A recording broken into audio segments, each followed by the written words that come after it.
This is Jeff Mucci with RCR Wireless News. We're on the final day of the 2012 DAS in Action event with Ramiro Nobre, who is responsible for business development for Powerwave for the Americas. Ramiro, thanks for joining us today. Thank you, Jeff. Appreciate that. Talk a little bit about the panel you served on and some of the key takeaways from your point of view. Well, the panel was the evolution of DAS, and we really tried covering everything from the how you used to design a system to how you should be designing systems for the future, and all of the varying technologies that are going to come into play in order to take us from where we are and be ready for the future technologies, the future frequency bands, and everything else that's going to be taking us throughout this century. Okay. And where do you see Pico cells kind of fitting in with DAS networks? Well, Pico cell is a great complement to a DAS network because of the fact that it has installed capacity. When you put it in there, you get instantly 4G coverage with MIMO and Wi-Fi for backhaul or additional data coverage all in one box. And you can add it into an existing DAS, or you can use it as part of a DAS design. So it melds beautifully. It really fits well in. Could you compare and contrast some of the trends you're seeing perhaps in Latin America to Central America, North America? Well, Latin America, Central America, they're a bit behind us in the fact that they're still doing a lot of disparate systems. Each operator's putting in their own.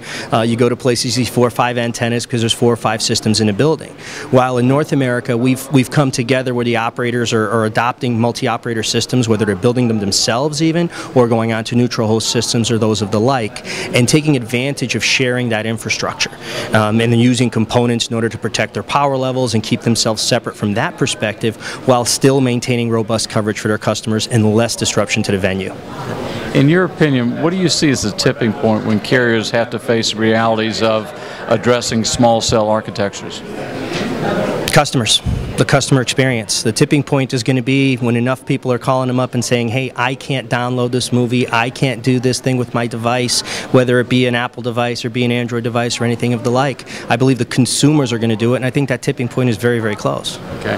Well, earlier this year, we wrote a report called Small Cells, Big Future, and this report's available on our website.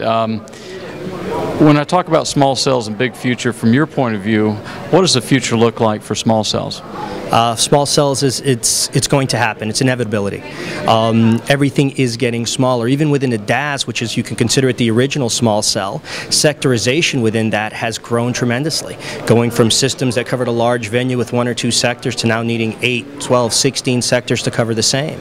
And as that continues to happen, you're going to need to install capacity there. So products like the Pico and others of the like are going to be that capacity fill-in as you need it. And then in the macro environment, your cells continue to go smaller. In order to have that throughput for your customers, Picos are going to be an ideal scenario for there as well.